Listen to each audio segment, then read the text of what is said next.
God works through patterns, rhythms, faithfulness. The enemy doesn't fear your shout, he fears your consistency. And the IMA has shown that we are a consistent organization throughout the years. So the question arises, have you been consistent in your position? Have you been consistent in your dedication? Have you been consistent in your commitment? Our consistency builds character. You become dependent upon heaven and earth. You become dependable upon before heaven and earth. Momentum, spiritual habits turn into spiritual strength. Harvest. God rewards those. God rewards what is done repeatedly, not occasionally. Your seed grows not because you water them once, but because you water them constantly. Your prayer life, you water it constantly. Your study life, you water it constantly. Your worship life works the same way. Our consistency is opening doors that we cannot see yet. Number two, dedication, or the heart that stays focused. Colossians 3:2 puts it this way: set your mind on things above, not on things of the earth. There's so much wrong in the world today that we cannot be sidetracked with the events that's going on in the world, but we have to stay focused on God's promises to us as God's chosen vessels. Dedication is the decision to stay committed to the God-given assignment, no matter how distracting life becomes. Dedication means I choose purpose over pressure. I choose vision over emotions. I choose God's will over convenience. I decide a dedicated athlete trains when others sleep. A dedicated believer prays when others complain, worships when others worry, and stands firm when others quit. We ask the Lord, where is my focus drifting? Where have I stopped growing spiritually? These are questions we ask the Lord in our private time. Where have I stopped moving forward in you? Dedication brings realignment. Our dedication brings realignment, reassurance, and the ability to go to correct what we have missed in our yesterdays. Lord, you can trust me with this assignment. This is what realignment means, that we could tell God that he can still trust us with our call in our lives. And last but not least,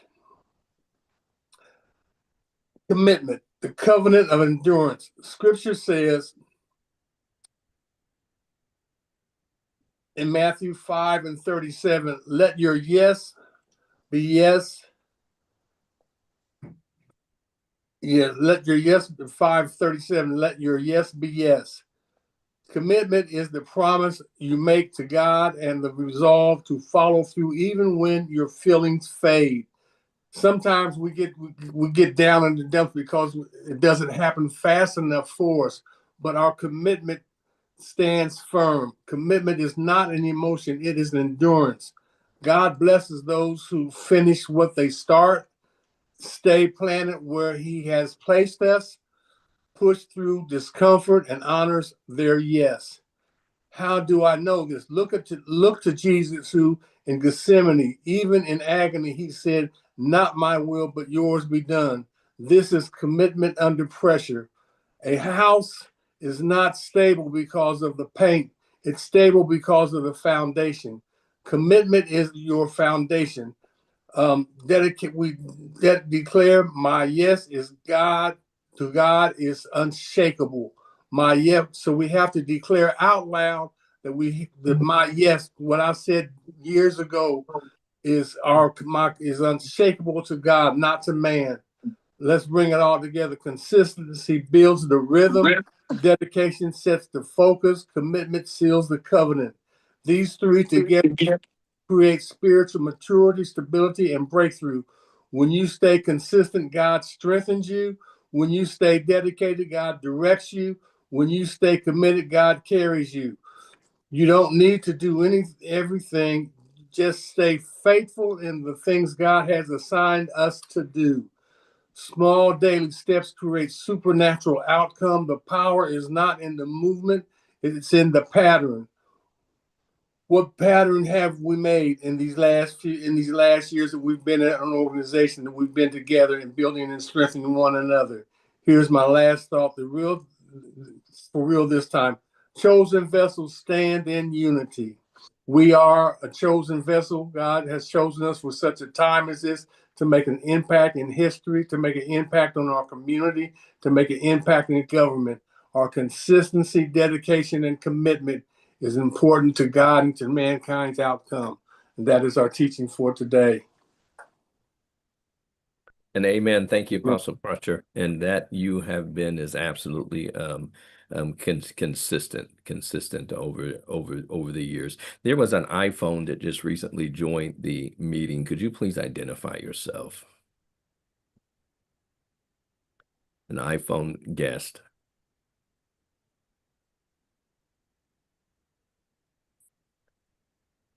Greetings, grace and peace, everyone. This is Pastor Carmen Allen.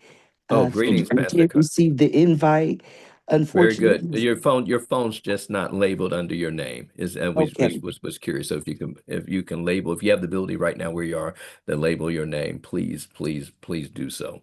And we thank you for joining us. And and Pastor Carmen Allen just recently, not long ago, lost her mother as well. So we extend our condolences to her and the grief that her family is going through, and Carmen was also a caregiver to her parent as well, and so God bless you. Today may just be the right day to have logged on to the IMA meeting, because I have a special guest that I want to talk to now. I'm going to set up the spotlight for us to have a conversation.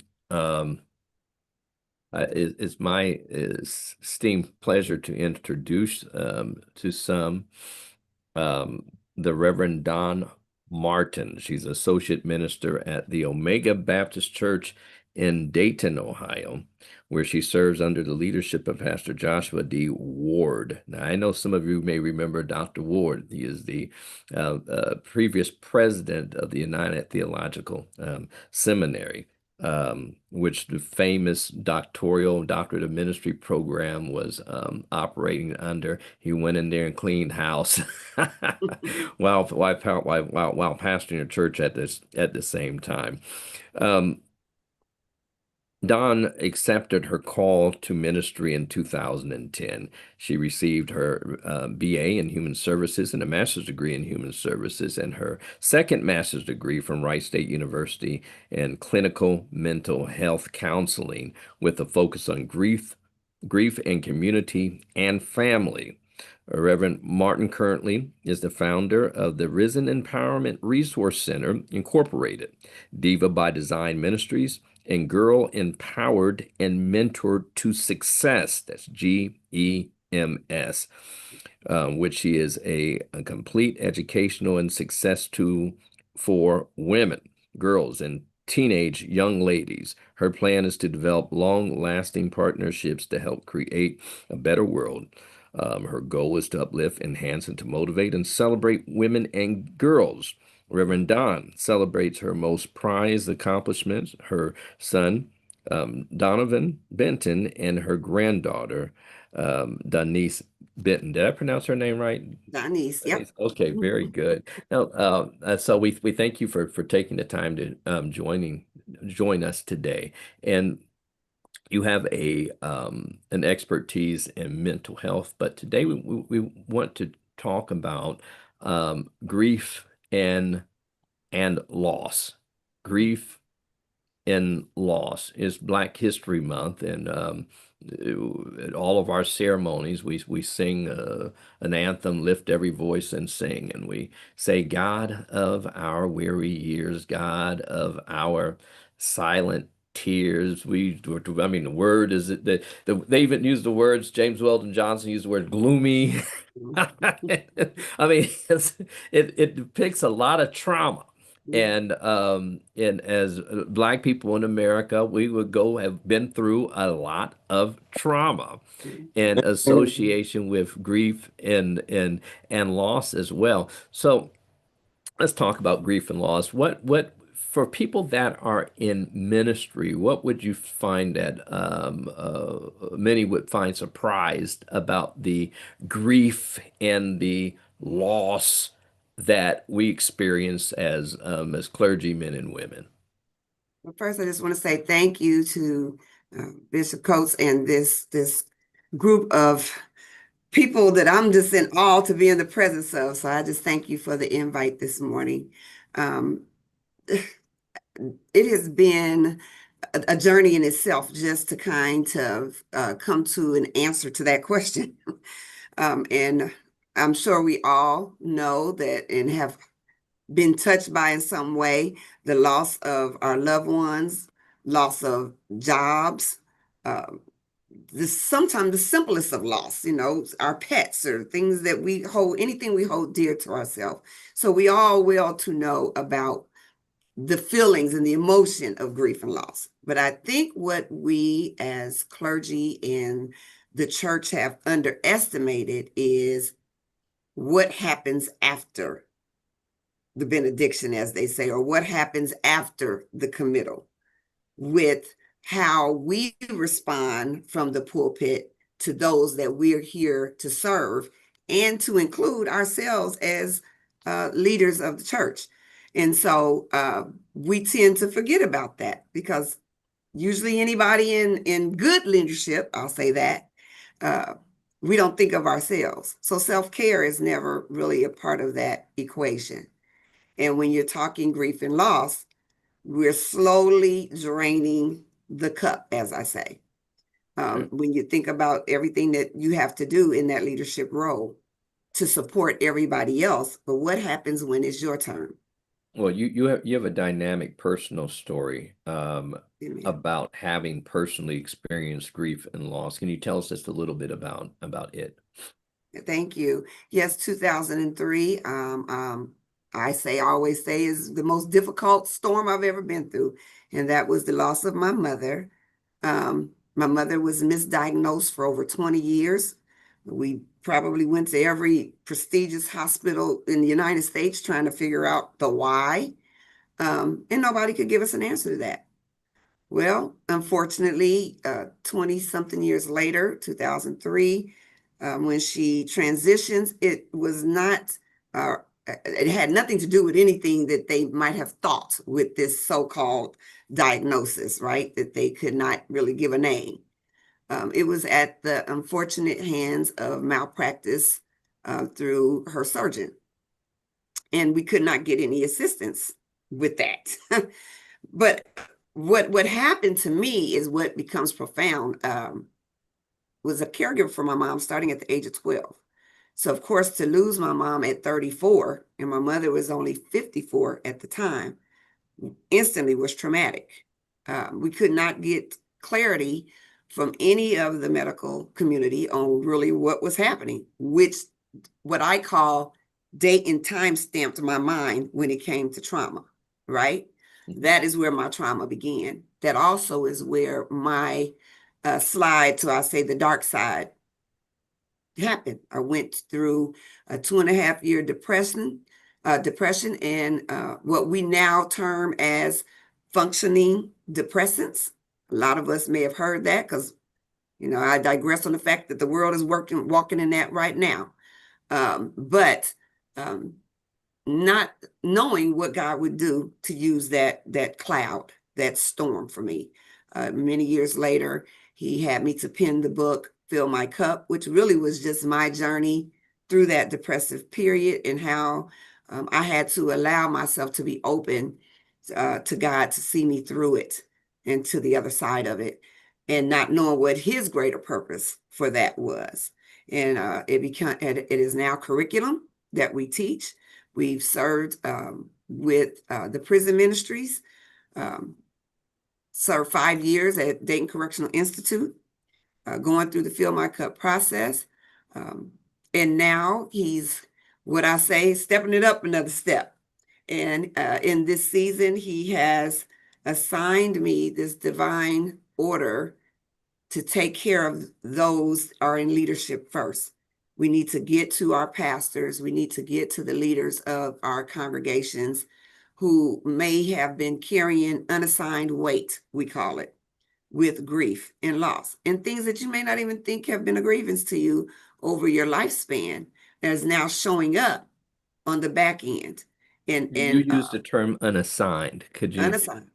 talk Unassigned about? weights, that's the book that's coming out this summer. That's my commercial plug. But unassigned weight, what that is those situations that you are a part of, but then we don't dismantle from.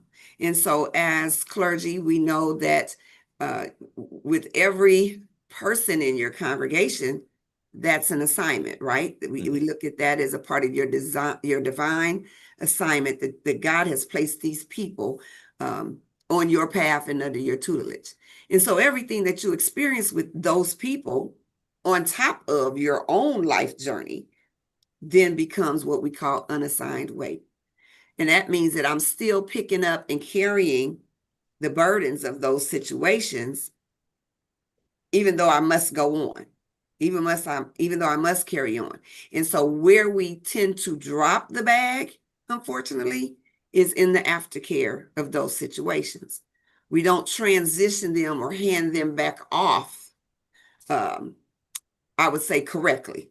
We know how to do the funeral planning with them. We know how to do the praying, showing up at the transitional time at the hospital, the kitchen, and the mothers of the church get and cook the food and make sure everybody's fed through what we may say that long mile week, right, between transition and our final goodbyes. But then what happens on the back end of that? You're labeling that as aftercare. So after we've laid hands on them, prayed for That's them, it. oiled them down real good. Okay, Yes. everybody's good and greasy. Yes, yes, So, yes, yes. so And it's there's the that aftercare. aftercare. That's where we drop it. That's where, and I say that with love. It's not something that is intentional, but of course, if we are considered definitely mega churches, medium-sized churches and larger, how can I do that aftercare piece with every single person that is experiencing their cloud, Yeah, and I would right? say, within smaller ministries, and I would Yes, remind everyone as often as I can that the sure. average size church in America is 78 members. Yes, 78. Don't yes, let nobody fool you and trick you. Okay. The average size church is 78 members. So many pastors of smaller churches are really bivocational. So yes, not only are they taking care of their families, going through the regular rigors of raising a family and paying bills, but they've taken on this other responsibility called yes, church yes, with multiple families and yes, and issues and dynamics. So it's the same thing at play, it be it if does. they have a big ministry or Or not. small means. Now, only reason I say that in that context is because usually in your smaller churches, those still are a little bit more intimate.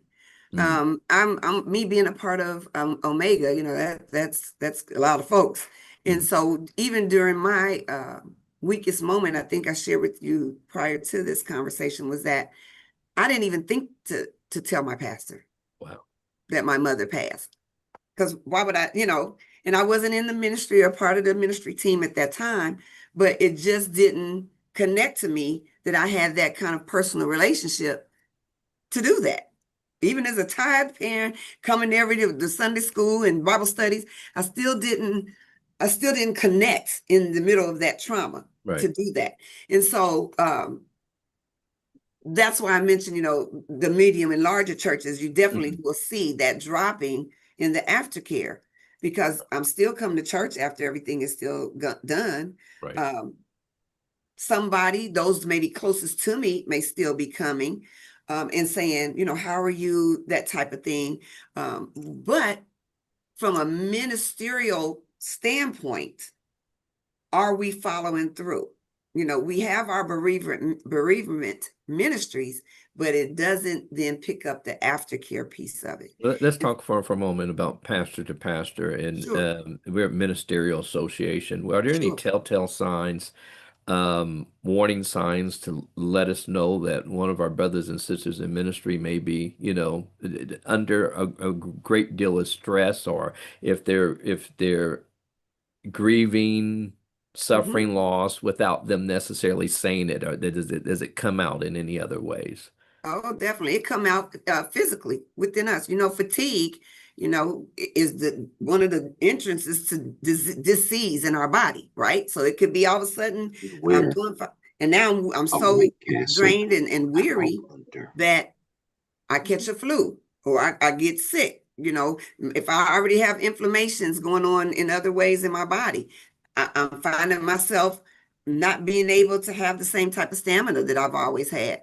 I can also tell you one thing that really stands out to me in that discernment is the change of personality that comes up really quick. Like in grief, there's just these processes that we go through regardless of your position and title, right? And so if we as clergy, pastor to pastor, are not aware of those processes, then you miss it. And it can Mhm. be something as simple as isolation. That after church we're used to a lot of us greeting the congregants before they leave, and maybe that's real short. My patience is short and I don't stand there long, or I send somebody else and I don't stand at all.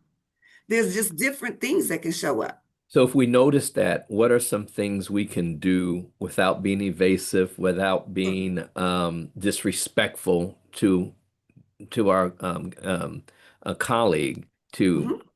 suggest some type of assistance or help? Sometimes it's the smallest things. Let me send a text. Let me send another note, because we're used to, again, and I say maybe that I even give it 30 days. If you do in that 30 days, you still may get those that bombard you with those greetings and salutations, those love handles. But then there comes a time where, as the stage says, it goes dark and it gets quiet. And nobody is thinking about that. I'm still grieving the loss of my loved one. But because church still goes on, because my position and title and things still have to move forward, the expectation is, right, that I'm supposed to be able to chuck it up and keep moving. But I mentioned this to you prior to that we have to remember that we are still but humans ourselves. Yes. Now take a shift to pastor to member. Sure. If we notice that we have a member that's going through this type of loss and of grieving, what are some resources after we've prayed, Mhm. and everything? What are some resources that we can refer them to? I think the assignment in this season, that the number one resource is that it needs to be in-house. Everything doesn't have to go out, right? We need to have that aftercare ministry available to our congregants. This is who they already trust, right? We know that mental health and therapy is now a thing, which is great. Finally, especially as people of color, we've been given permission now to go and kind of tell our business. That was our thing growing up. You don't tell nobody nothing. But now we've been given permission. And so, yes, you have those community resources that are out there. Definitely in your congregation, I know there's somebody that works in the mental health realm or works as a social worker and can bring about those resources into the church if it's nothing but the business cards on the table. But what difference that would make if they literally had a door to go knock on within the building. If they had someone that they knew that they knew that they knew I could trust with my innermost secret place. And loss is not always just the death of our loved ones we bury in the ground or we cremate. How about those divorcees? How about the single mom who has, no longer in those relationships anymore? How about empty nest syndrome? That's a real thing. You've been raising your children, now they're graduating, we be celebrating that they're getting out, but after that, maybe 2 or 3 weeks, is like, wow, they're not here. Now, let And me that ask a makes, final question before sure, we go into and open up for additional questions. sure. Is mental health the same thing as grief and loss, or are they different? I'm glad you asked that question. Mental health, everything in grief and loss is not mentally ill. It's not. And I think that is a big misconception, that everything, just because you're grieving, that means there's something mentally wrong. No. Now, traumas and different types of traumas can definitely, as I like to say, timestamp that brain and chemically change how we see and envision our realities. And now we've crossed over into something else, right? But the foundation to all of it, the gateway to all of it, is a grievance first. There's an experience or a thing that takes place. And if we can address the thing, amen, on the other side. Amen. Okay, let's open this up. Does anyone have any questions she likes to be called Reverend Don? Does any and first I want to acknowledge our own resident mental health Yes, expert who yes, has her hand up, and we're grateful for all the services that she has made available to not just to the IMA but through everyone in Central Ohio, the Reverend D. Malone. So D, you have your hand up first. So you have the floor, D. Good morning, IMA. Good morning, to everyone.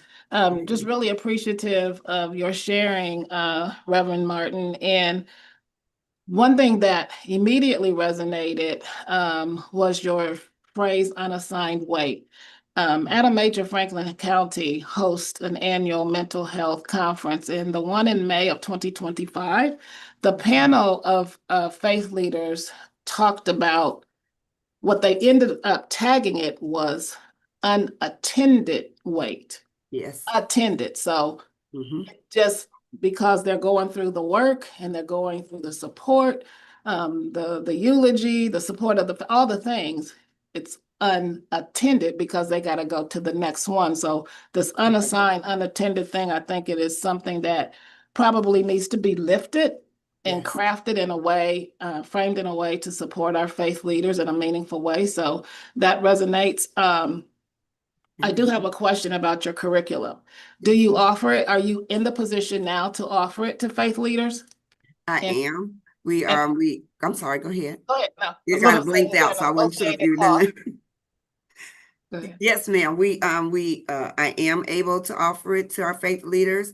One of the things that God has me doing right now is literally visiting, going and actually doing this training to those pastors and their leadership teams, or even some of their congregants that might be interested in walking through with that. So yes, ma'am. Okay, I'll get your information from Elder Coates and Bishop Coates, and we will definitely make connection about a future possibility of partnership. The last and final thing is I do want to touch on the fact that while grief is natural and we do grieve many things, it can, Yes, in fact, affect and impact your mental health. And it absolutely. actually happens when we suppress. And so Absolutely. Bishop Coates is more of a both and, depending on the person and how they navigate and manage it. We know the grief, the steps of grief, and we try to be supportive and mindful. But if we are not working through it, that's when depression and isolation and anger, all the other things manifest that absolutely affect and then can go into behavioral health, drug Sure, addiction, sure. abuse of alcohol or whatever, cigarette, Absolutely. whatever. So just want to make sure that this collective understands that it can actually tie in if we're not being honest, open, authentic, vulnerable, and all the things. And so trust and support definitely comes into play. I do appreciate your your delivery, and we'll be in touch. Thank you, Thank Bishop. you so much. Okay, thank you, Reverend D. Malone, and let us continue and even be more so supportive of whatever Adam H. is doing within our community, especially the Absolutely. projects that D. Malone is directing towards us as well. Apostle I was Mary going to Ellen make an Crutcher. announcement Yes, afterwards yes, if I could. yes, 'Cause yes. I do have something I want to share, but not right now. Oh, Thank you again okay, for that. it's coming. It's coming. All right, Thank you. Apostle Mary Ellen Crutcher.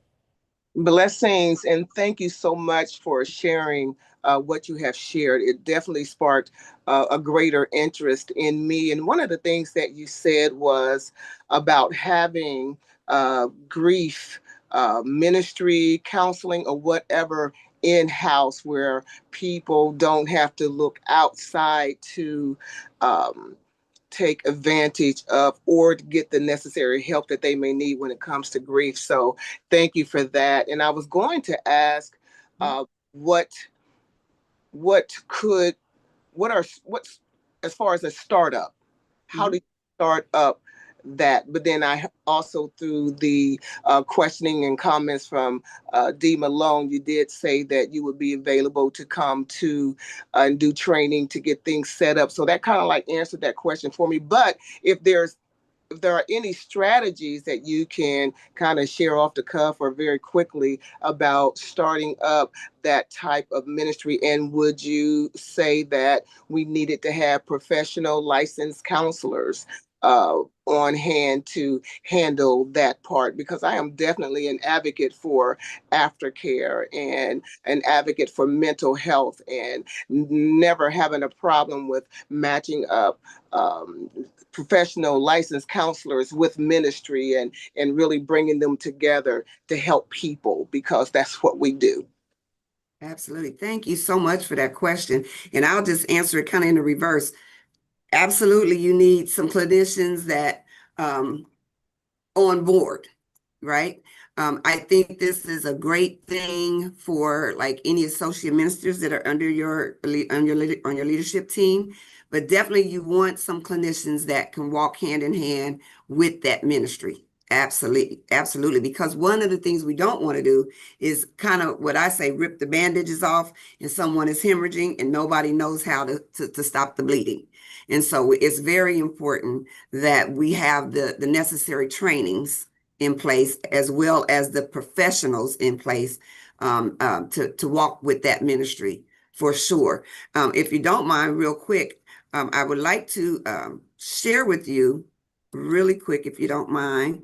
One of the loops I talked to Bishop about this the other day. I'm hoping you can see that.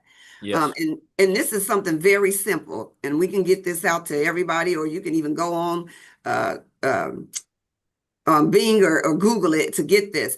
But this is the meat and potatoes of what we teach, because most people, believe it or not, even clergy, do not understand the actual physical stages of grief. And so a lot of times we preach over the pulpit that it's supposed to be, as believers, this time stamp on how long you go through that process. And I think that's a huge misconception of our reality. When the reality is, for me, my mom will always be my mom, even though this year I celebrate 23 years of her resting, correct? But does that mean because she's not physically here with me, I'm not still having those moments of emotion, or those that I'm still not visiting these stages? And so this is the thing that we're actually coming in and teaching. I like to call this our life loop. Because if we are living in our realities, we know that we do have, by the grace of God, those mountaintop experiences where we celebrate. But unfortunately, we also have people have those moments that we call our valley experiences that people kind of get stuck in. And so we need to understand what their stages are, so we know when they're stuck, how to get them on the other side of the loop. So I just wanted to kind of blink that to you, so you can remember. I can email this. I put that in the chat, my email address and everything. So if you need me to send some of this information out to you as kind of a precursor to our meetings, I'll be more than happy to do that. Okay, thank you. Dr. Jackson, you have a question, ma'am. Yes, and also more like a comment. Good morning, everyone. Good morning. I'm glad that this conversation is being had, and I'm glad that it's being had in multiple churches and places because it's so necessary. Having lost my husband be 3 years this year, I understand, and I understand how some of those things can circle back. You can be angry now, work through those processes, and then something happens and you're angry again.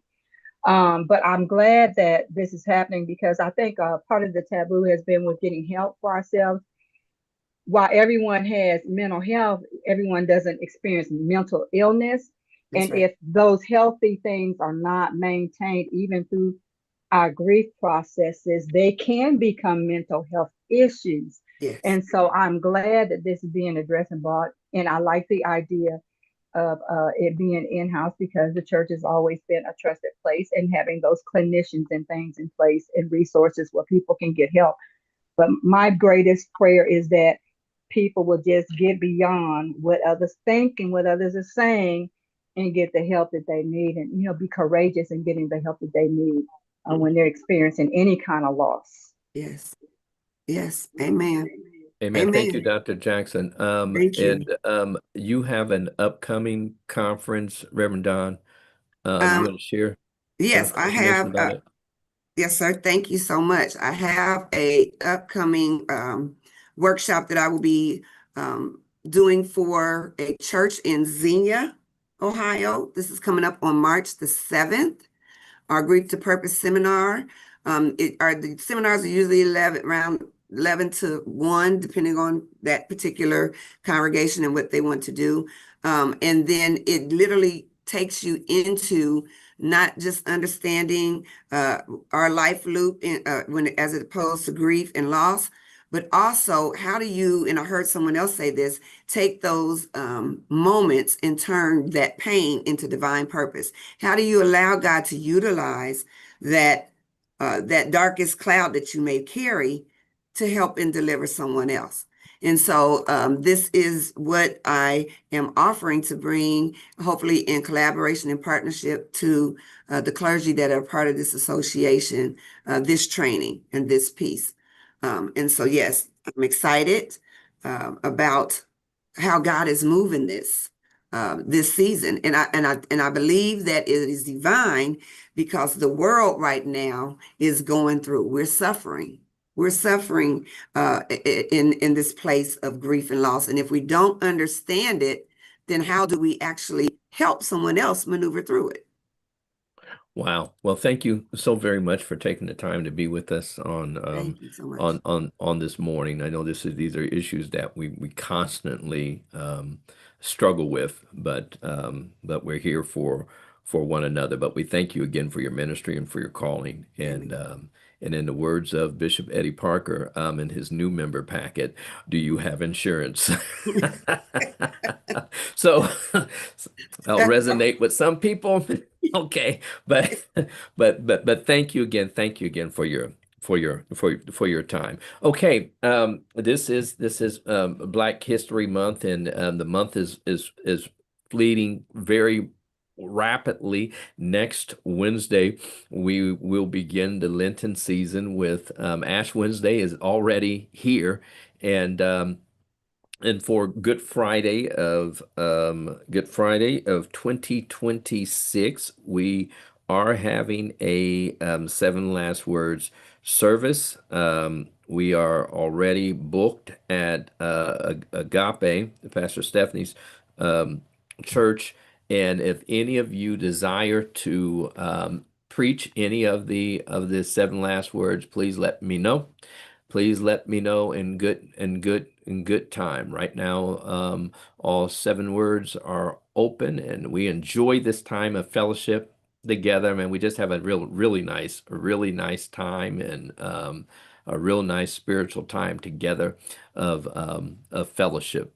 So we're looking forward to that.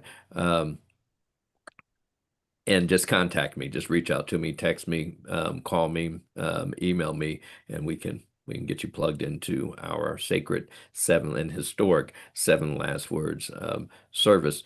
It is Black History Month. I'm curious on today, is there historical event connected to Black history or a personality in Black history that impacts you or your ministry today. If you would like, if anyone would like to share that, please, please, please raise your hand and share that.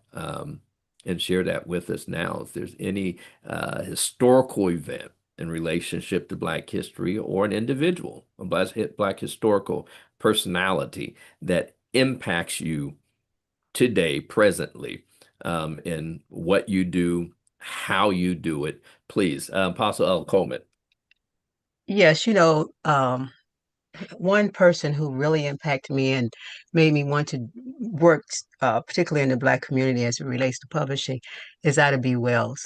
And we have to be able to have our own newspapers, write our own books, tell our own stories, because if no one did do this, we would absolutely have nothing. You can't, to really show or to document after we're gone. So I just say this as a word of encouragement. Do tell your story. Um, do support Black media, Black owned media. We know that the giants are there, but they're not telling. Many times they're not telling the truth. They're not telling our story. And many people risk their lives being journalists, especially back in the day. And to stop lynchings and so forth. This is really serious. We might not consider it to be as serious today, but with what we're dealing with in the country now, we really need to pull together and make R&D, not just on social media because they actually own that, but also to create our own in in social media and other areas. So that's Okay, my Ella, you word. use two key words. You mentioned lynchings and you mentioned journalism. Can you tell us real fast for those who do not know who was Ida B. Wells? Just really, really fast. Well, she was a journalist at the turn of the century. She did the Freedom Journal, and after she saw so many lynchings in during the Jim Crow era, she just probably couldn't stand it hardly, and she began to publish these lynchings and tell about them because they were going untold. People would be missing, and they were lynching so many Black men in particular and burnings and so forth and so on by the Klan, that she took it up on herself to do this. And of course, she had a bounty on her where they were hunting her down and everything. But, in final analysis, she never gave up. She continued to fight. And because of what she did, there are journalists that do have substance. I mean, I love the fact that our journalists, we have lots of journalists that on. I look at them and I'm so grateful for them being able to be hired by mainstream media. But some of our grassroots newspapers and magazines have had to suffer, and many of them kind of sold out. And I really am very passionate about it. I restarted Purpose Magazine because of that. And it is an uplifting magazine, but we're also we have depth of purpose and want our people to come to a place of realizing who we are. And so Well, that is really what Black history is all about. So I encourage everyone to be inspired, to move, to support, and to tell your story. and thank you. And for those of you that are unfamiliar, there was a surge of lynchings that took place in the United States that led to the rise of the NAACP. Ida B. Wells wrote about that, but it's an interesting aspect of American history. Reverend D. Malone. I'll move quickly. Shirley Chisholm comes to mind simply with that quote about if they don't offer you or provide you a seat at the table, bring a folding chair. And I heard that as a young leader, and that's how I've moved forward in leadership. Sometimes you just have to go in the rooms and make your presence felt and your mission known. And so her history moment certainly was her bid to run for president as a Black African American woman. I want to say in real time, it's not necessarily history, but it was historic for me in a conversation that I had about a presentation I was going to make when I was community liaison at Celebrate One. And she may not remember this conversation, but my president, Nana Watson, and I were talking, and I was saying Black and brown babies. And I was going into a particular neighborhood. And she, in sisterly corrections, if you want those folks to listen to you, you need to come with Black thought. And we're trying to save the lives of Black babies in our community. And I elevated my voice and I did get great impact. So I'm getting a little emotional about that conversation, but it meant the world to me to have that mentorship. And she said it firm, but she said it in love. And I was kind of working with the script, and she challenged me. And I went before that group of folks and I talked about our Black babies, our Black future, and it shifted my messaging throughout the time there and even presently about our mental health. So I just have those twofold situations and just proud to be guided by strong Black women who have influenced me. And we thank you for sharing that moment with us. Is there anyone else? We have time for a couple more. Anyone else like to share? Yeah, I'd like to share something, but mine is more present day. I would just say, um, I'm a person that I watch to see how you move and what you do. My father raised us like love is what it does. He was a man of few words, but his love was strong in action and showed up in so many ways. And I can honestly say on this here call, I watched Nana and Suzanne my entire life, just about ever since I was a little girl. They're both good friends with my oldest sister, Paulette.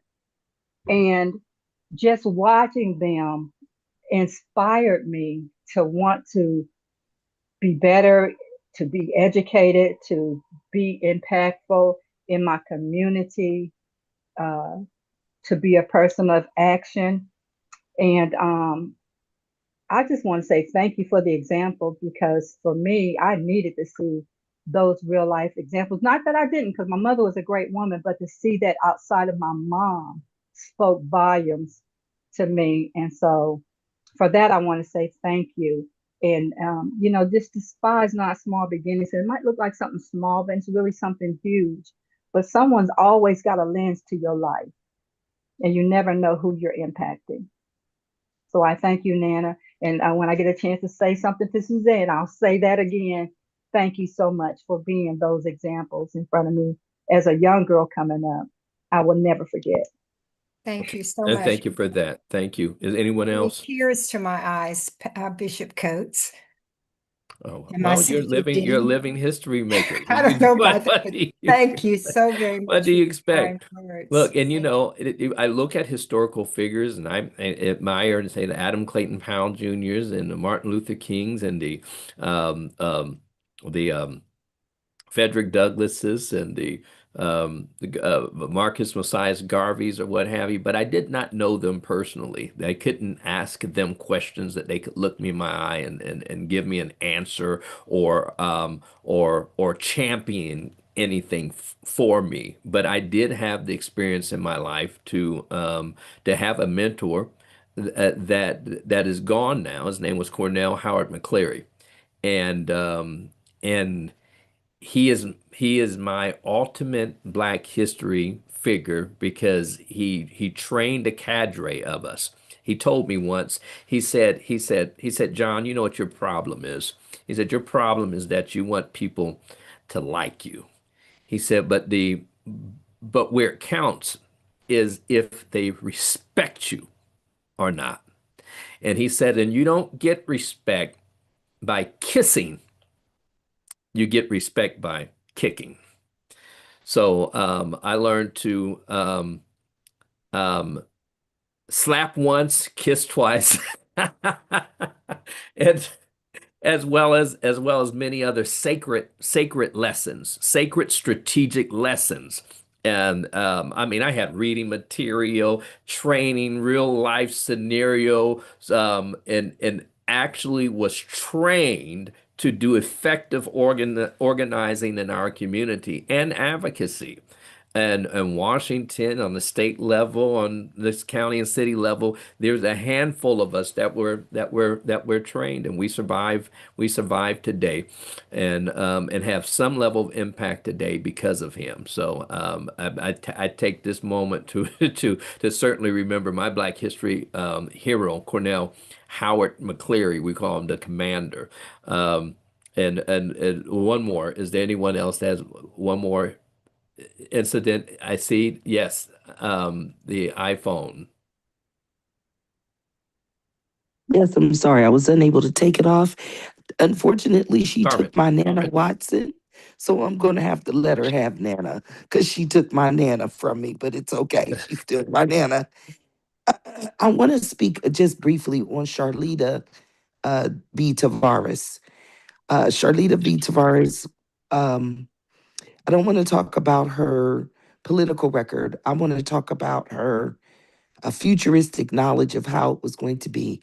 Charlita Tavares used to host with Kamako, the one of the largest senior organizations. They were called the Franklin County Council of Elders.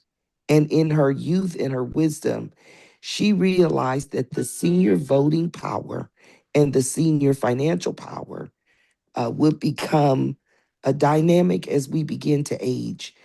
For years, she led a community of elders in empowerment, teaching, and training, mobilizing their talent, mobilizing their presence to support initiatives for seniors.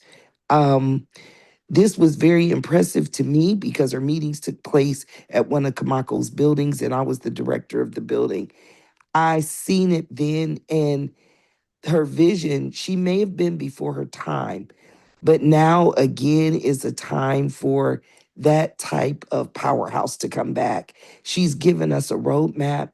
She left it clearly. And with the next couple of years, all of the baby boomers retiring and coming out of the workforce circulation, senior empowerment is important again. She's always been a shero to me and a part of my Black culture. So Charlita Tavares for me. Very good. Thank you for sharing that. And we all know and love Senator Tavares. And I remember the first time I met her. I walked into Ray Miller's office as a 11-year-old, and Les Brown had just left the Ohio House of Representatives, and I wanted to know who my state representative was, and Charlita was there at that desk as a legislative assistant to then Senator I. Ray Miller, senior, or junior rather, who I was blessed, get this, to see yesterday. I laid eyes on Ray Miller yesterday and his wife Marty. They were at a Lifeline of Ohio event. He was one of the original members of our African American Outreach Council, in which I joined probably 2 years after it was established. But it was a blessing to see Ray Miller. So God bless you. God bless you, Ray Miller. He is a portion of our Black history here in Central Ohio. And we continue to pray for Ray Miller. Please pray for Ray Miller. Okay, but it was a blessing to see him on yesterday. Okay, thank you for everyone that took the time to share. I want to acknowledge also the presence of Greg Foster on our call on today. He is Dr. Joel King's cousin, but he is a direct descendant of Coretta Scott King. He is a direct descendant of Coretta Scott King, as Dr. Joel L. King is a direct descendant or first cousin to the Reverend Dr. Martin Luther King Jr. So welcome, Greg. It's good to see you, Reverend. Thanks, Bishop, and to all the clergy and community members. Nana, good to see you. I wanted to share just a couple things that our agency, I'm with an agency called UMADOP of Franklin County. We're a statewide organization, and our CEO, Ms. Tammy Doby, is our current CEO and now the president of the federation, which encompasses the entire state of Ohio. There are two activities that our particular agency wants to present, and I wanted to share this with the congregation, so hopefully that your young people might be able to get involved. And one of those is the history. We're having an essay competition this month, and it's entitled, What Does Black History Mean to You? And, you know, we have so many different uh, challenges being Black in America, especially for our young people, with all of our rights. A lot of different rights are being taken away from us right under our nose. And our young people, a lot of times they get so caught up in their telephones, their iPhones, their tablets, that what we want to try to do is to get them to sit those down and take a look at their history. And I've always said Black history is 365 days a year. That's what Coretta used to always tell us. And I believe in that. And I taught our 4 daughters and my 14 grandchildren the same thing. So we are having a essay competition, and we want to have those uh, into us by the 20th of this month. I think I gave you the information, Bishop, the flyer. If not, I can give you my email address and you all can send it to me. So you can send your email. You can put your email in the chat. Anyone interested in applying, please respond to Greg Foster. If you can place your email in the chat. And the one last thing is at Woodward Park Recreation Center, Woodward Park Middle School is having a Black History program. And for what I understand, it's really a large event. So UMADOP is assisting them in trying to get some entrepreneurs to come to that event. And that is Thursday, the 26th of this month at 5:30. And so if you're interested in providing resources, we have the prosecutor's office coming, several other city and state agencies that are going to come and present. We actually have an individual coming who's baking some goodies to sell. And we also have a young Black uh, um, young man who has created several books for our children. He's going to be coming and having those on display also. So I just wanted to bring that to you all attention. I think our Black church is instrumental in providing services for our young people. It's just a matter of us just getting them involved. And I think starting at an early age, like the essay competition, I know Joel and I, we attend several of them, especially at the statewide level, and we get to see our young people in action. But it's nice to be able to just let our local children uh, begin to see who and recognize who they are in the community. So I wanted to present that to you, and I will put my information in the chat. And thank you, Thanks sir. again. Thank you, sir. Thank you, everyone. Thank you, and God bless you. God bless you. Okay, now we're going to have our civic betterment report from the IMA Vice President, the Reverend Dr. Joel L. King, Jr. Thank you, Bishop, President, and to all the members of the IMA this morning. Several things are going well. A lot of stuff's going down the pipe real quickly as we move along through Black History Month. First of all, let me remind those that do pay your taxes or have not paid your taxes in the past 3 or 4 years. Please make sure you do so in 2026 for your 2025 taxes. If you don't pay them, please get a hold of IRS before they get a hold of you, because the president has increased that department increasingly to monitor all those people who have not paid their taxes on 25 or 24 or past history, and they're going to audit you very quickly if you don't say something to them before they say something to you.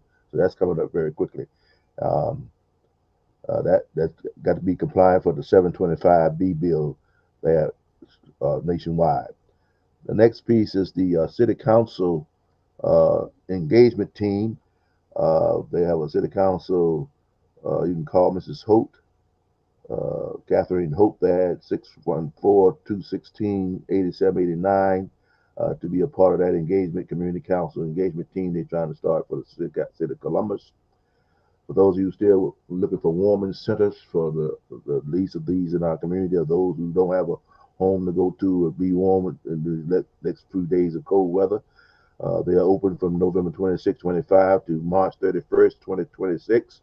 There's a homeless hotline you can call at 614-274-7000. There's also a food line for people that need some food, 614-341-2282. We can get that out to all the committee, all the members of the IMA if they need that sent to them, Brother President. Also, we ask that you follow up on the community cleanup with the police on March 7th from 10 a.m. to 12 p.m. for the Southside community cleanup. They're having that on the south side at Dexter Park. Affordable housing resource fairs going on March the 7th from 10 a.m. to 2 at East High School. Everybody's welcome there to talk about affordable housing. And we know our city council for Columbus just passed the affordable housing bill the other day, not in my backyard, sponsored by President Hardin of the city council. So you can get involved with that. We ask that you also keep the Haitians in the community of Springfield in prayer. They're trying to stop their extended stay here and send them back to Haiti. They're trying to start that over again, and they're trying to send ICE in here. What fact is ICE already in the state?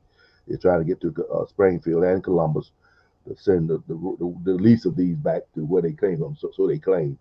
But that's being bombarded by Congress now. Some of them are getting the balls up there to do what they ought to be doing in the first place, to stop some of that stuff going on with the ICE community that's in Massachusetts, was in Columbus. George Bate asked us to get involved with that group and keep it prayerful.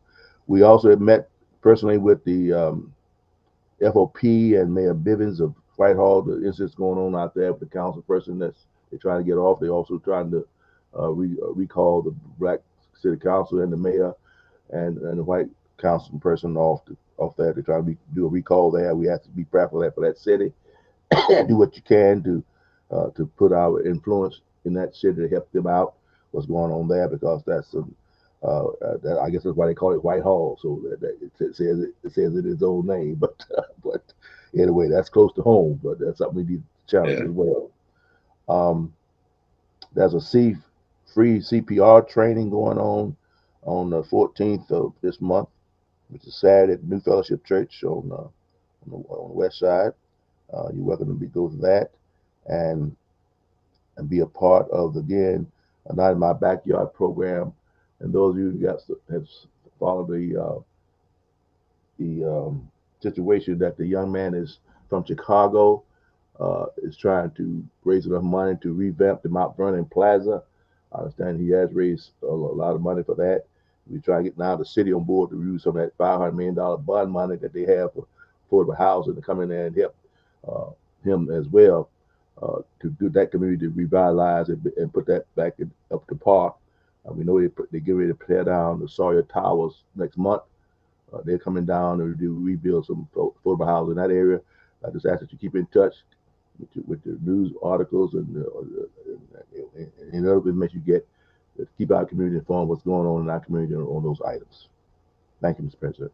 Very good. Thank you, Dr. King, for the Civic Betterment report. Now it's time for the order of the day. I'm very excited about this. Today's conversation is about leadership with understanding. In lieu of a speaker, we're going to have a conversation. And it's about leadership with understanding, not just passion, not just presence, but practical knowledge. As pastors, as ministry leaders, we're called to shepherd people, not only spiritually, but practically. That means understanding how our city works, how our county works, and how decisions are made that affect the lives of our members every single day. So on this morning, we're honored to be joined by two respected senior leaders, and I'm on a senior tour this month. I'm on a senior tour. My Black Kids History Month focus has been on our seniors because I believe that our seniors offer a different type of leadership than some people that may come to you and offer leadership based on just how they feel or what they think may be correct and what they believe may be effective, but yet the proof isn't necessarily in the pudding. Okay, our seniors have been there and have done that. You know, and especially those that are of good health, good mind, they make our least to be compromised leaders. Their houses are generally paid for. They're not trying to put kids through school. They're not worried about what they're going to say or not to say, and if they're going to have a job or employment the next day because of an opinion that they have expressed or leadership that they're providing. So we owe our seniors much respect and should lean on them much more than what we currently do. But Miss Nana Watson and Mr. Lawrence Alls have given decades of service to Central Ohio, and they'll help us to understand how, as pastors, how can we better navigate the city of Columbus, the county of Franklin, and how we can advocate effectively for the people that God has entrusted to us. So welcome to you. Let me put the spotlights on for you. Welcome to you, Mr. Lawrence Alls. Welcome to you, sister. I should not call her sister, I should call her mother. Mother Nana Watson. Let me find a spotlight for you. Did you call me mother? You That's what you said. know, Godmother. I am trying my You're doing best to good. get I'm trying my best to get a rise out of you, you know. You But got look, I'm going to ask you off the jump. Why do I have Apostle Crutcher spotlighted? I'm going to stop your spotlight and I'm going to try to spotlight Nana to add spotlight to Nana Watson. There we go.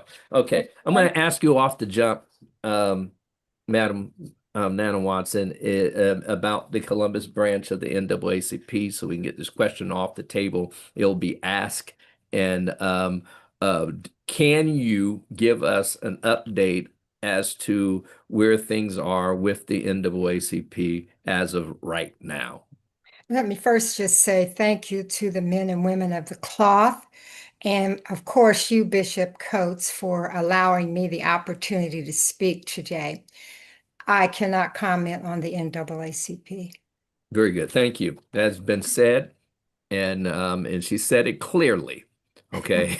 Okay, I'll put very it good. in the chat. As you put it in the chat, it's been said clearly. Thank you. Thank you for that. We have that off the table. And again, I'm just honored to have you and Mr. Alls here. You have extensive resumes. You know, some of you only know Nana, unfortunately, as president of the NAACP. She had an effective administrative term with the NAACP, but she also worked with a legendary leader in our community, Mr. Curtis Brooks, at for what you remember as Kamako. She is a professional, retired from Columbia Gas, a development director for Franklin University, and goes on and on and on. She's been there. She's organized. She has strategized and has gotten some key things accomplished in our community. And I can certainly say the same about Mr. Lawrence Alls. Now, I don't know, were you born in Alabama, Lawrence?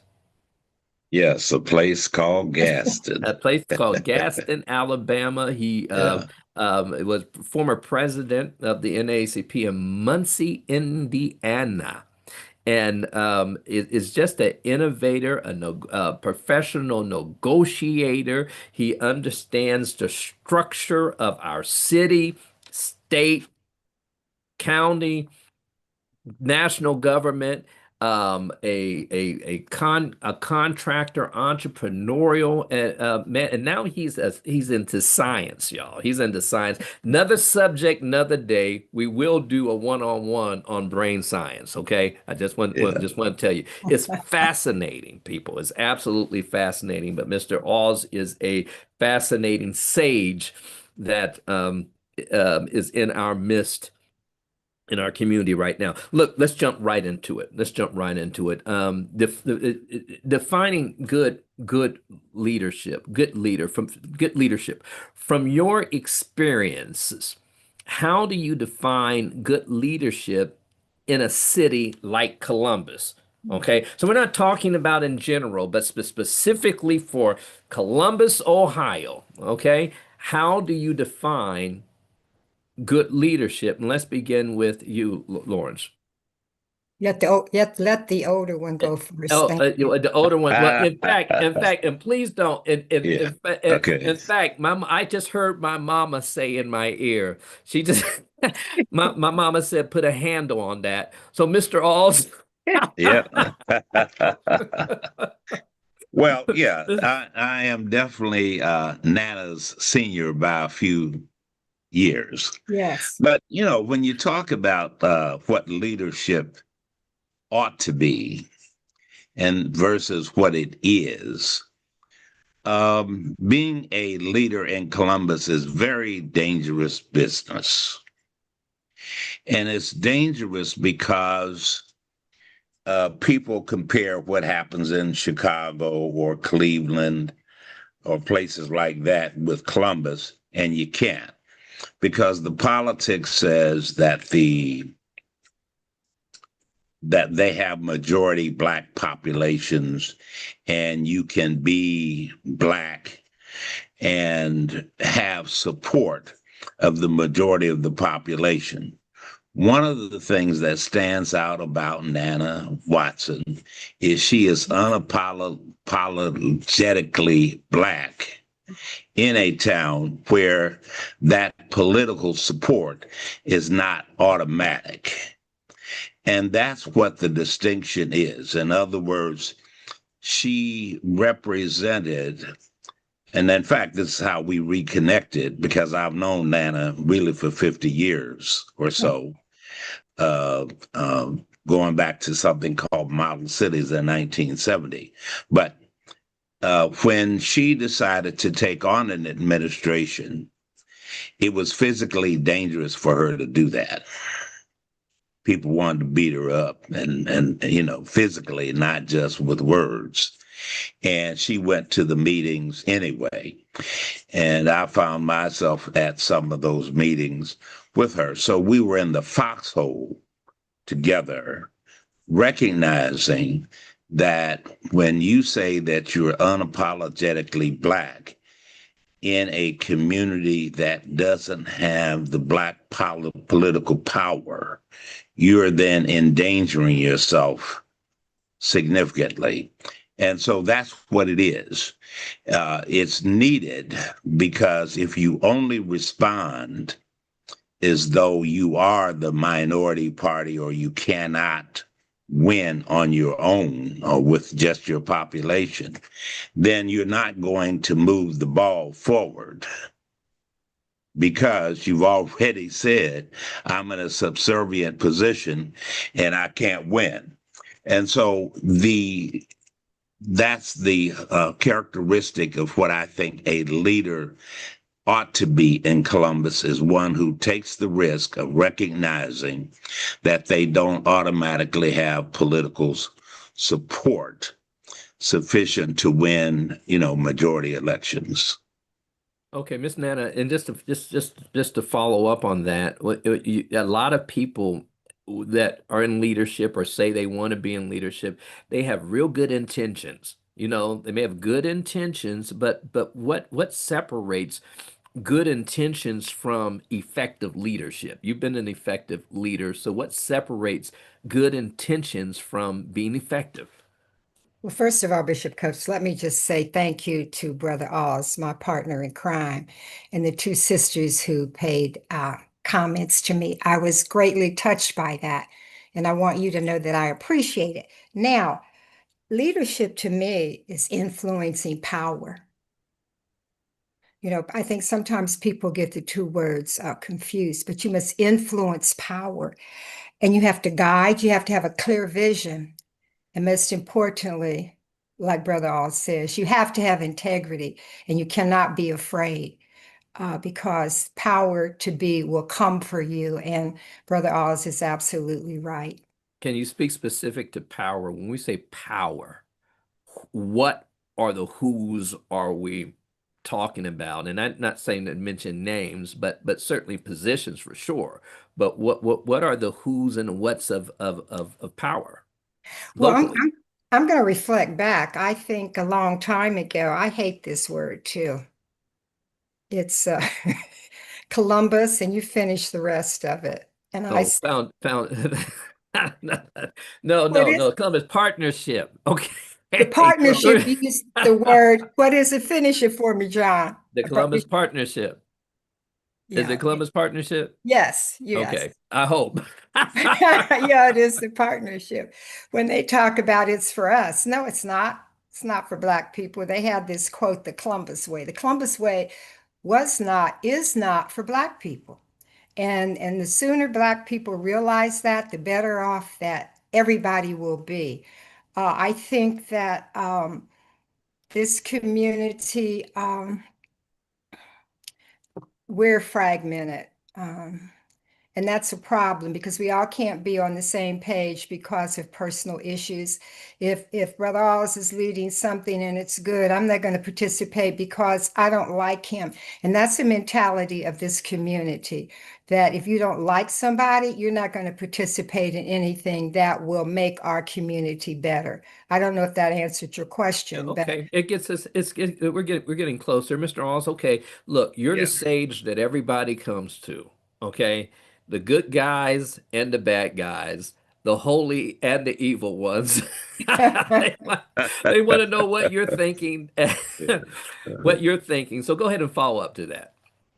Well, I think that Nana mentioned an institution, but back in 1970, a fellow named, we called him Nick Nelson, but it was Dr. Nelson, came out on the East Side and taught classes on Saturday mornings.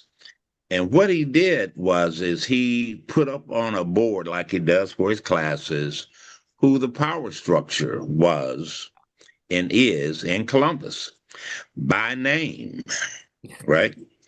And by institution. And it just opened everybody's eyes that, wow, you mean people like that? Yeah, they run the community. Now, the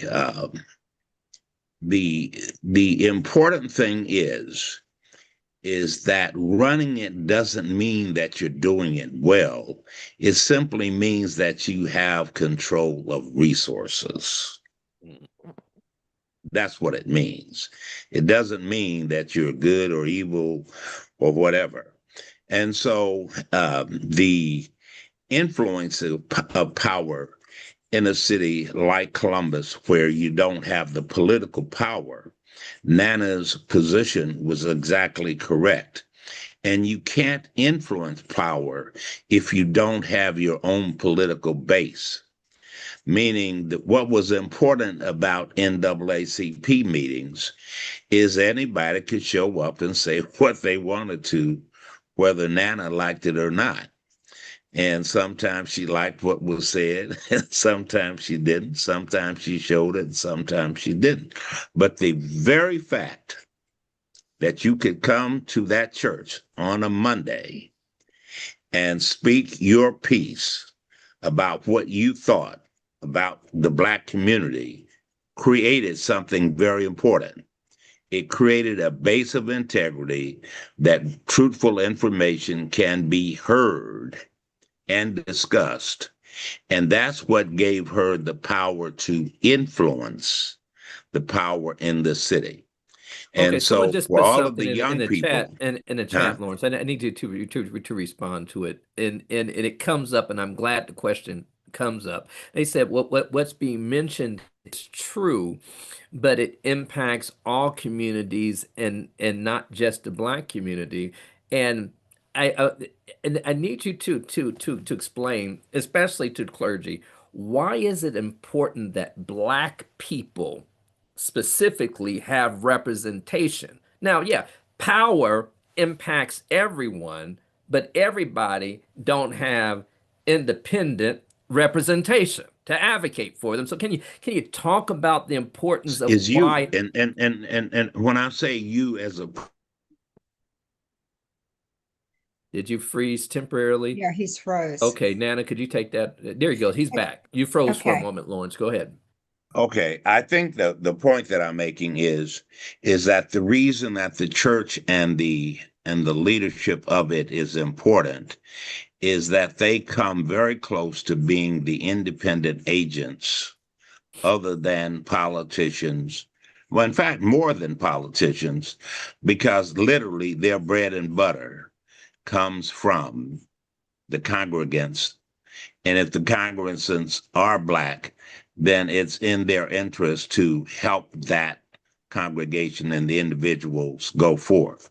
Now, whether or not they exercise that clout that they have is something I'm sure that the Ministerial Alliance talks about internally on a regular basis. But the reason is that there's that old saying that on the menu, if you're not part of the discussion and at the table, you are what's going to be devoured. Served. Yeah, right. And I'm just saying that's the reality because human beings are going to look around the room and take care of the people who are at that table. And then they're going to ask this question: what about being at the table? What does it mean? Reverend Mitchell told me, now this is Reverend Mitchell of Pilgrim Baptist Church back in 1970, two things.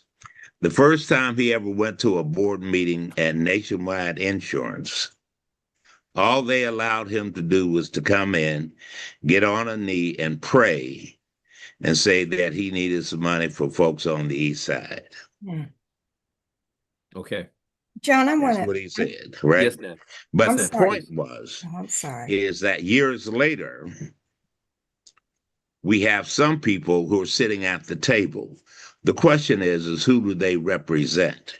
If they don't have an African American power base, then they were simply put there to have a face. And that's the problem that you have in Columbus, is too many people are chosen, right? Versus selected by the African American community. Wow, I wish I had sound effects. I'm going to get some sound effects so we can hear boom. Okay, Miss Nana, Yeah, Bishop Coates, I called you John before. I'm sorry that's about my that. name. Go ahead. Okay. You mentioned the chat that someone, could you go back to that chat? Because I think you had a question about it. Well, the question was again, why is it important for Black people to have representation? And I know that everyone's affected by those that are in the so-called power class or those that are wielding power. But why is it important that Black people have independent representation that is able to negotiate for what we need, whatever that may be? I happen to believe that Black people are in crisis in every subcategory of our lives. But I also know that everybody else has paid advocates on the local, state, and national level. We don't. Much of the case, we rely on volunteers to advocate for us. So can you talk about the importance of Black people having advocacy? If you're Black, you ought to have Black thought, like my dear friend Sister D. Malone said. I have Black thought and I'm unapologetically Black. And I think everybody in this city knows that, from the county commissioners to city council. I will say one day I was at an event and the mayor was speaking and he was talking about something. I said, well, you need to say Black. And he said, I'm the mayor of all people. So everybody knows that about me. And I think that people need to stand up and speak truth to power and do not be afraid. I mean, what can happen to you? Well, lots of things can happen, but you need not be afraid to stand up and speak truth to power to people that don't look like us. We have that right. We have the Jewish community. They speak truth to power. They may argue in the back room, but when they come forward, they're all on one page. We can't do that. Until we do that, we're always going to be lost. How come Black advocacy looks different than what Asian American advocacy looks? You don't see them on protest lines, calling for a boycott of this or that. And I'm Can sure I there's answer this. that, Yes, yes, John? sir. Yes, sir. Yeah, okay.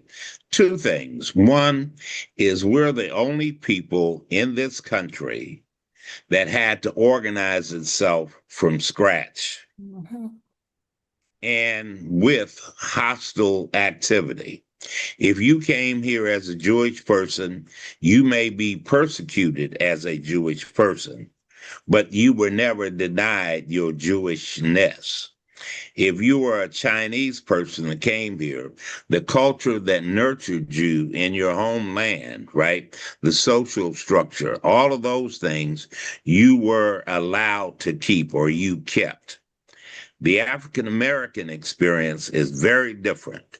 Everything about its social structure was deliberately interfered with as a manner in which to manage us. So, whenever you see the African American experience play itself out, it is significant that it is even able to organize. Because when I grew up, if your name was on the NAACP list, you couldn't get a job, you were likely to be harmed physically, you know, the lynching that you were talking about, Ida Wells, all of those things were deliberate efforts to keep us from being an organized force.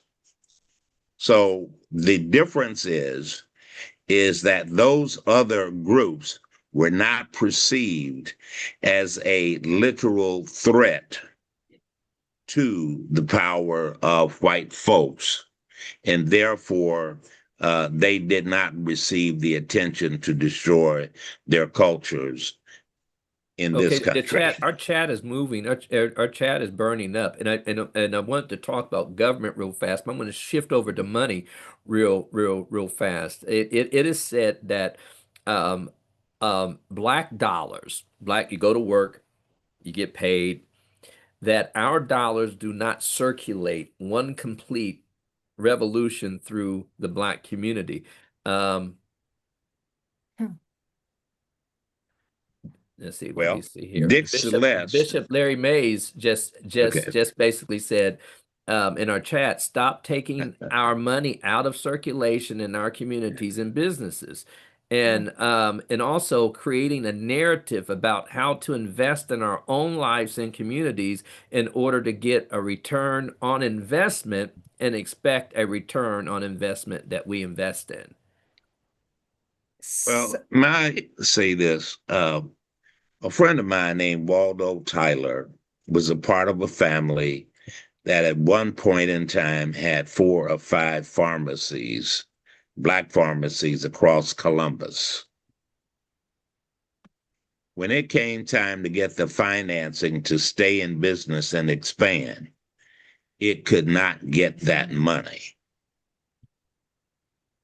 Lawrence, if I And might, Brother yeah, Alls, if I might, go ahead. I tell you one of the problems is we don't support each other. If Brother Alls has a business, I will support it because he's Black, but other people won't. They probably think, oh, I'm not going to do that because his product is inferior. We just have we think bad thoughts about each other, particularly in So, the Black so how do community. we fix it? I know when you've been over organizations, Miss Nana, you have made sure whenever we could buy black. Yes, Okay, you made an effort to I reach out did. and to do business with black people. But how can we encourage our people to cooperate with one another in real viable ways of support? That's such a hard question, John, because I still contend that we don't like each other down deep inside.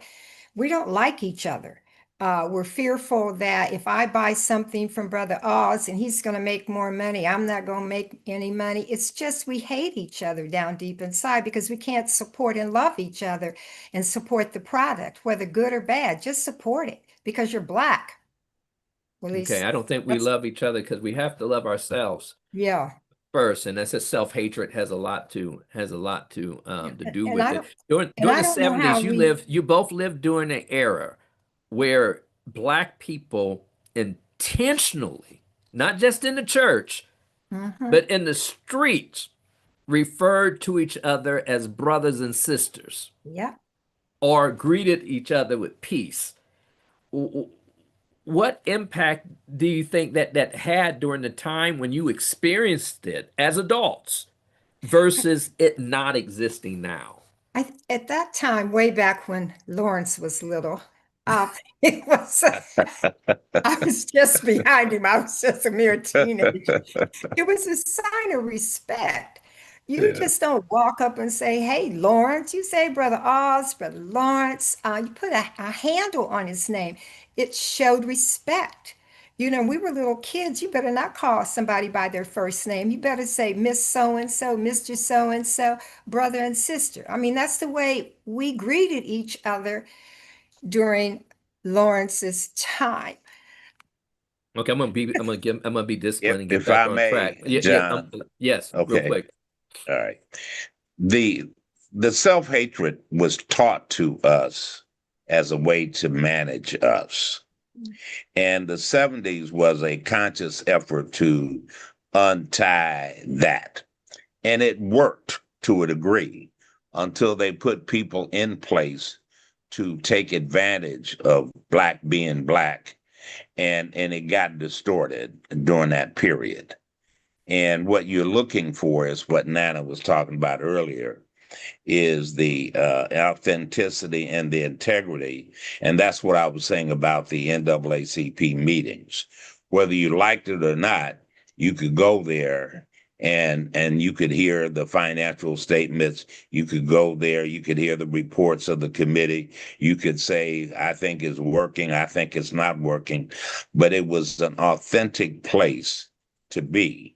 That's how you get past self-hatred, is to expose it to love in practice. I would say that what was taking place was love in practice, because love is not always, telling each other, sweet things, but it's telling each other truths, whether they're comfortable or uncomfortable. And I'm just saying that that's one of the institutions for the healing process that we need to go through that is missing as a result. And I'm not just saying that about the NAACP. There are other organizations that try to be places where the truth is told. And that Okay. is an important characteristic, like this meeting today. Yes, sir. Thank you. Thank you for that. Okay. Nana, why is it important for pastors, ministry leaders to understand how city and county government actually function and not just who holds the office? Okay, because we make celebrities out of these elected officials and without really getting from them the things that we really need. So you're advocating to an individual about a system you really don't understand. So why is it important to understand the logistics of how our government is structured and Well, how? let me go back to the civil rights movement. Civil rights movement started in the church. It's very key. And I believe that it is key for any Black pastor to understand how city and county government work, state as well. You need to know it. You need to educate yourself and you need to do research. I'm a strong proponent of research. How can you address any issue that may affect where your church is located or the people that go to church. You have to know the issues, and you need to know how government works. If not, what are you advocating for? And how can you advocate intentionally and be strategic? Okay, Mr. Alls. All I can say is a man or a woman to that. Say a woman. I like that. I like that. That's Okay, something so new. what happens when you don't understand the system? When you don't understand it, you're in a loss. You're in a hole, and you don't know how to get out of the hole. You're just falling by the wayside because you Well, don't there's really understand. something else too that Oh, happens. okay. You wind up getting crumbs when there's, loaves of bread there, and you need loaves of bread to feed people, not crumbs. The statistics about where Black business is in Columbus, um, the status of Black people in employment situations, it gets whiter and whiter the higher you go in the hierarchy, meaning where the big money is made and people can really afford to live in places, and why Black neighborhoods, they call them wallets, why there's so little money, wealth, and all the rest.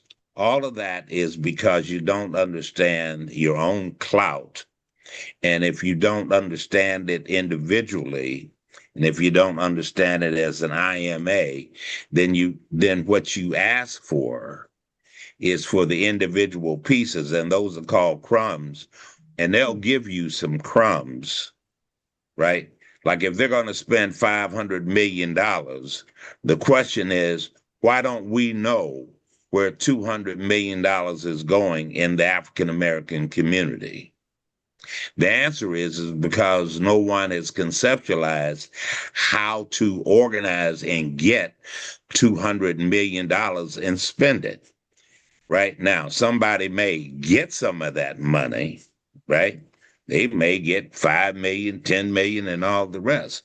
But think about what's left. That's $495 million that you didn't get that the community actually needs. So it's not to put down the $5 million. It's to simply say that in an organized fashion that understands it, you could get closer to the 200 million that is available because it's available, right? Miss Nana. But I'm gonna follow up with what Brother All said.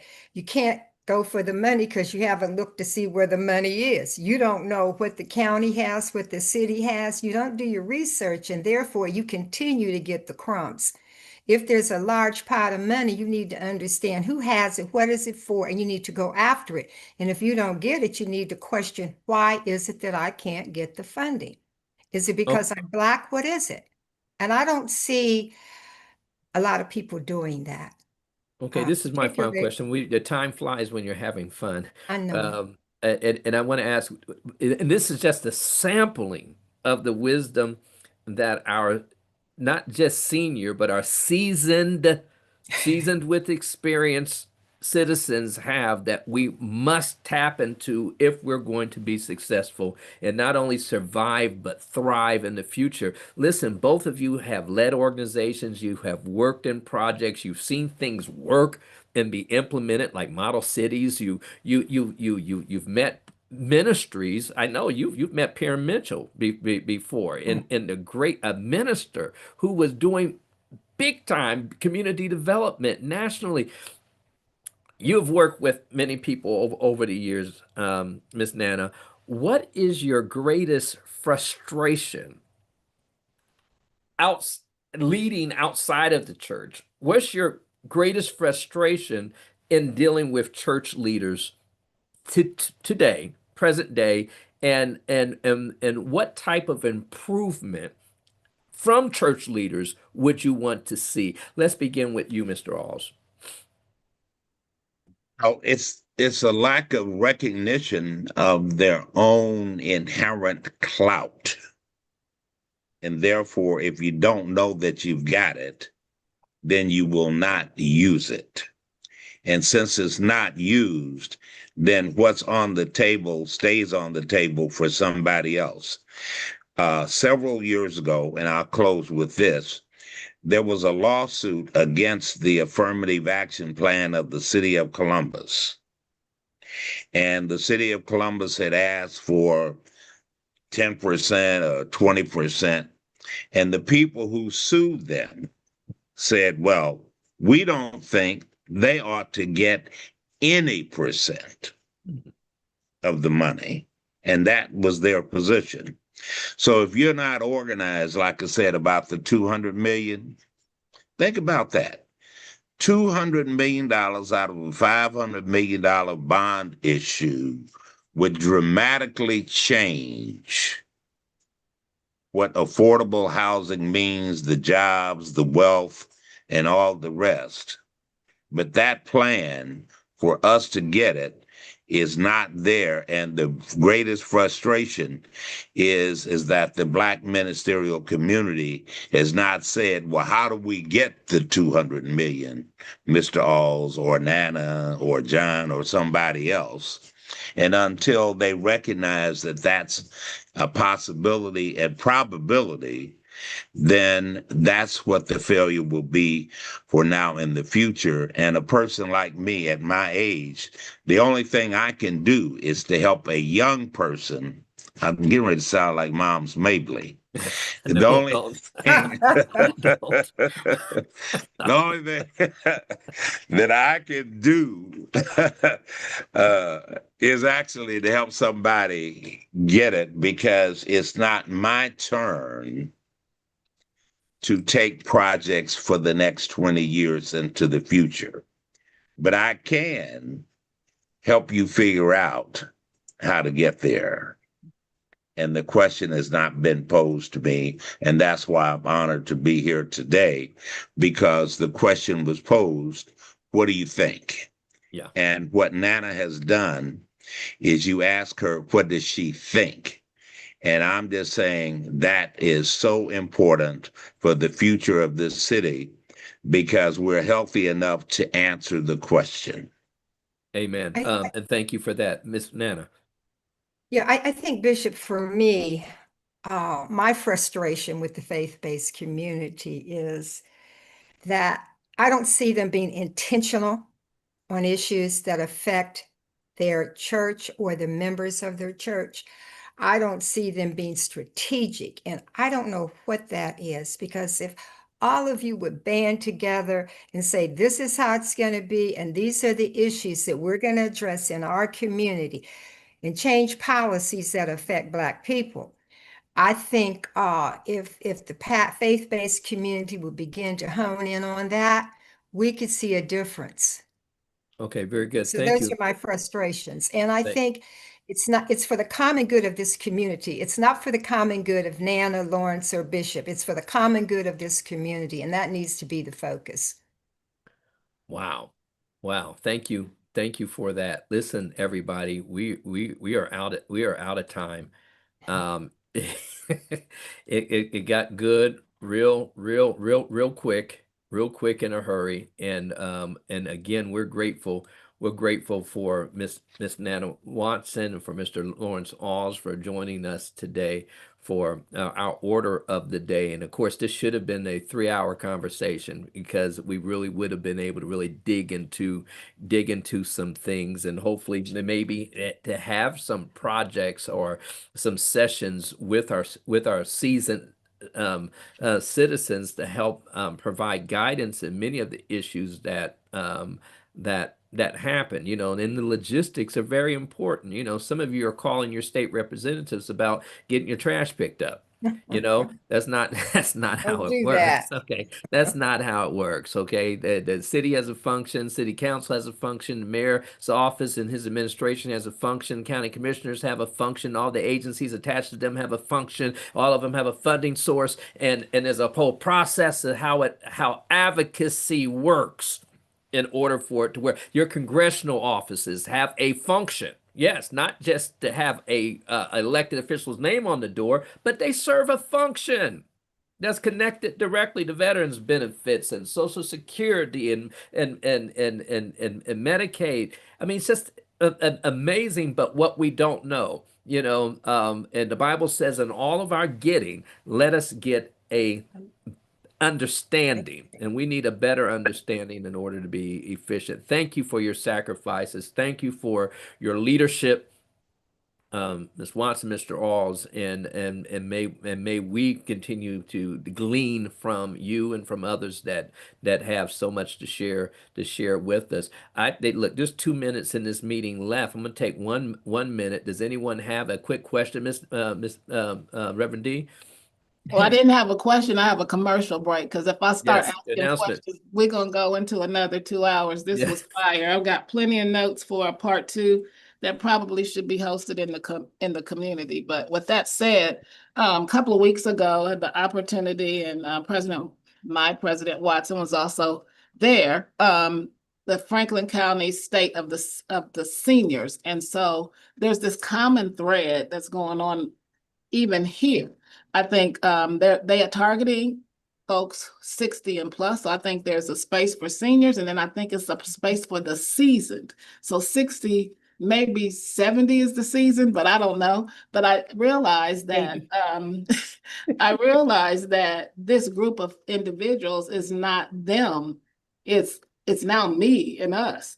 And so it's just really resonating deeply. But with that said, my commercial break is about it's a free screening of No Place to Grow, and it is specifically about seasoned and senior living here in Columbus, and Adam H is a part of it, and Erica Clark Jones will be serving as a panelist. And so I want to figure out, because I want, in the respect of time, to send this to the full body of IMA. It's going to be held on Monday, February 23rd at 4 p.m. and it's free of charge. And I think just based on this conversation, they're calling for local leaders, but I think this is a prime opportunity for our faith leaders in response to the needs of our seasoned and senior residents here in Columbus and Franklin County. Absolutely, and thank you for that. 10-second announcements. 10-second announcements. Anyone have any additional announcements? Going once, twice. Okay, 3 times. I thank you. I thank you all Hold for on. joining. One more Yeah, time. yes, one. You I got was trying you to get got to me my little on the last second. Yes, okay, Apostle last Ellis. second. You can go to purposemagazine.com and now order Purpose Magazine in print. And that was a great breakthrough for us Very through the good. technology. Thank you. Okay, one more 10-second announcement. Okay, very good. To dismiss us today, I'm going to ask. I said, Bishop Mays, are you there, sir? Yes, I am. I'm still here. Oh, good, good. So good to see you, and thank you for your comments and for your questions today on the chat. Can you please offer our benediction, sir? Okay. Well, while I'm praying, I want you to pray for me. If you notice my post sound like I'm an angry black man, which I at this point in time am based on the conversation that we had on this call. So that's why I was making those kind of posts to express my genuine concern for our Black community and also how we can promote change. So let us bow our heads in prayer. And again, thank our presenters today. They did a marvelous job. Eternal God, our Father, we're always grateful for everything that you do for us and in us. We pray now, God, for the leadership of the IMA and all of its officers. We pray, God, that as we celebrate Black History Month, that we not only celebrate those who have gone before us, but we also pray for those who shall come during this time and season, God, to keep the flames of freedom raging and to extend a pathway into our future. We ask, God, that you keep us safe during this time and that you would change the trajectory of our country is headed in the wrong way. And so, God, we put everything in your keeping and in your care, knowing that you have all power. This is our prayer by faith in Jesus' name and for his glory alone. Amen. In Amen. Jesus' name, amen. Thank you, Bishop Mays. Listen, join the IMA today. You can go to Cash App, put in $ IMA Columbus 1 IMA Columbus 1. Our annual membership is only $50. Join the IMA today. If you're interested in preaching one of the 7 last words, please reach out to me directly, and we will get you scheduled to participate in this most sacred service. And until next month, we look forward to seeing everyone. Watch your emails and your text messages, please. May God keep blessing you with the ever increasing light of His understanding.